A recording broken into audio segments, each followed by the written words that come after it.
संशोधन bill pass हो गया है लोकसभा में और राज्यसभा में भी पास हो जाएगा उम्मीद है। क्या कहना है? मुस्लिम समाज बड़ा नाराज है और विरोध भी कर रहा है इसका।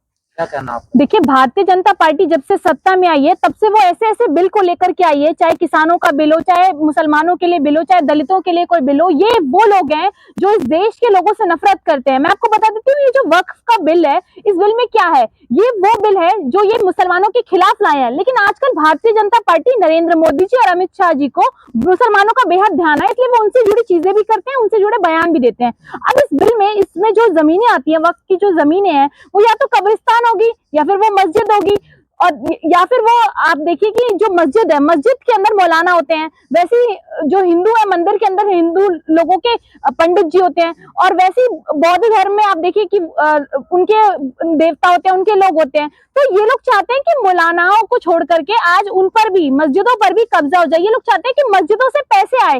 अब ये देखिए, वक्फ बिल में जमीन छीनने की कोशिश, देखिए बिल्कुल जमीन छीनने की कोशिश की जा रही है। वक्फ की जमीन ये होती है, समर्पण करना होता है। वक्फ एक अरबी शब्द है जिसका मतलब है समर्पण करना। मुसलमान चाहे तो उस जमीन को चाहे अस्पताल बनाने के लिए समर्पण कर दे, मुसलमान चाहे तो उस जमीन को क्या स्कूल बनाने के लिए समर्पण कर दे, मुसलमान चाहे तो मस्जिद बनाने के लिए समर्पण कर दे। लेकिन भारतीय जनता पार्टी की दलील है कि इन जमीनों पर अतिक्रमण बढ़ा रहे हैं ये लोग, मस्जिदें बना रहे हैं। तो भारतीय जनता पार्टी को इस बात से तकलीफ है कि क्यों ये लोग अपने धर्म के लिए कट्टर है, क्यों ये लोग अपने धर्म के लिए जो है काम कर रहे हैं। सुधार ला रहे हैं ना हम इसमें। देखिए, सरकार ने दलील दी है कि वक्फ की जो जमीन है वो डिजिटाइज हो जाएंगी अगर वक्फ बिल पास हो गया तो, और जो कि पास हो चुका है। तो मुझे लगता है कि डिजिटाइज इन्हीं के नेता ने पहले बयान दिया था, और इन्होंने सुप्रीम कोर्ट में, इसी सरकार ने एडवोकेट को जो है पूरे एक डॉक्यूमेंट सौंपा जिसके अंदर साफ तौर पर लिखा है कि 99% जमीन जो है वो डिजिटाइज हो चुकी है। तो ये बेवकूफ बनाने का काम कर रहे हैं। आपको पता है, सचर कमेटी ये कह रही है कि 12,000 करोड़ रुपए जो है आमदनी होनी चाहिए थी। अब इनको 12,000 करोड़ रुपए अगर आपको चाहिए तो विजय माल्या, नीरव मोदी को पकड़ के लाइए देश के अंदर।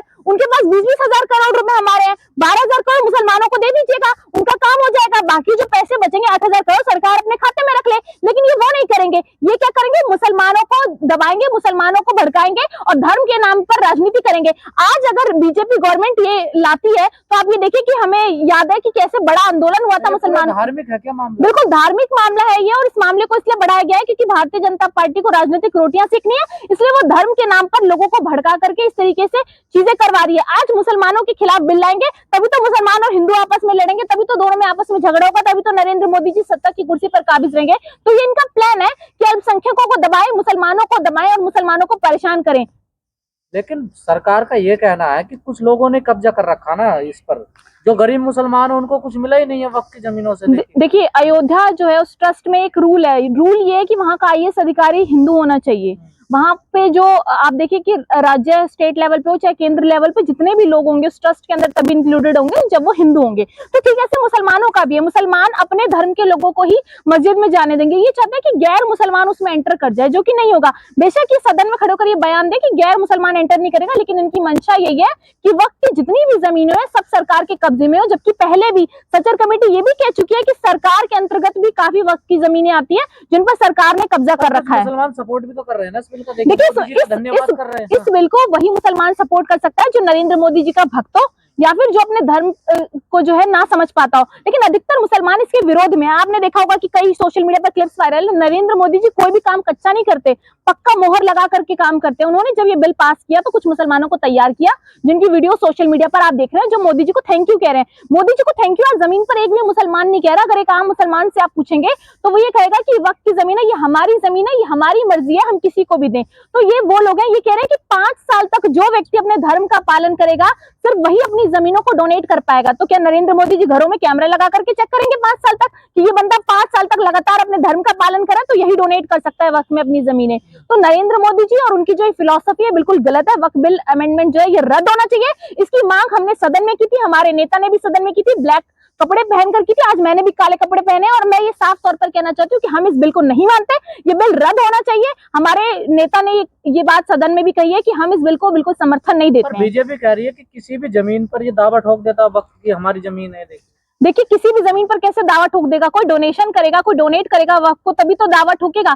बीजेपी गवर्नमेंट ये चाहती है कि सारी जमीनों को हथिया लिया जाए, मस्जिदों को वहां से हटा दिया जाए, कब्रिस्तान को हटा दिया जाए। ये लोग क्या सोच रहे हैं कि कब्रिस्तान पर टैक्स लगा करके इनको 12,000 करोड़ रुपए कमाने दिया जाए, या फिर मुसलमान जो मस्जिद में जाते हैं वो इबादत कर रहा हो उस पर पैसे लगा करके दिया जाए। आपने देखा नहीं हमारे मंदिरों में क्या होता है, हमारे मंदिरों में बाहर बिठा बिठा कर इतने इतने महंगे सामानों को बेचते हैं, वीआईपी दर्शन होते हैं, कैसे आपने महाकुंभ के अंदर नहीं देखा। तो ये वो चीजें चाहते हैं कि मुसलमान भी करे। मैं कहती हूँ कि अगर आप अपने धर्म के प्रति हैं तो आपको उनकी जमीनों को नहीं हड़पना चाहिए, चाहे मंदिर हो चाहे मस्जिद हो, उसके बाहर धंधे का काम नहीं होना चाहिए, पैसे कमाने की नीति नहीं होनी चाहिए। लेकिन वक्फ अमेंडमेंट बिल साफ तौर पर पैसे कमाने के लिए भारतीय जनता पार्टी ने अपने अंडर लिया है। लेकिन इसमें कहा जा रहा बहुत गड़बड़ है ना, देखिए उसे पारदर्शिता लाने के लिए सरकार को ये कदम उठाना पड़ा है। देखिए इसमें कोई गड़बड़ी नहीं है, इतने सालों से चला आ रहा है, लेकिन भारतीय जनता पार्टी को इससे तकलीफ है। भारतीय जनता पार्टी जो कि सच्चर कमेटी को मानती है, वो सच्चर कमेटी खुद ही कह रही है कि भारतीय जनता पार्टी के अंतर्गत काफी वक्त की जमीन है, 99% डिजिटाइज है, तो कैसे इसके अंदर घपला हो सकता है। लेकिन भारतीय जनता पार्टी जो दलील कोर्ट के अंदर पेश करती है, जो दलील उन्होंने सदन के अंदर पेश की, उससे साफ पता चल रहा है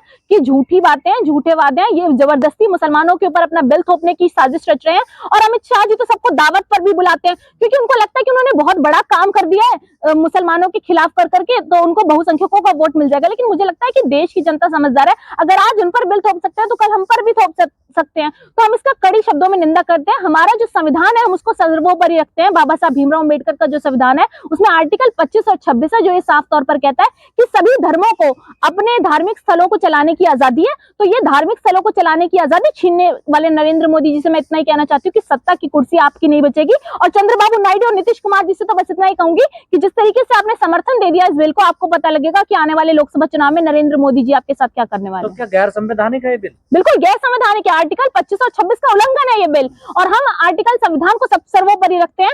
तो उसमें साफ तौर पर लिखा है कि धार्मिक स्थलों को चलाने की आजादी अपने धर्म के लोगों को है।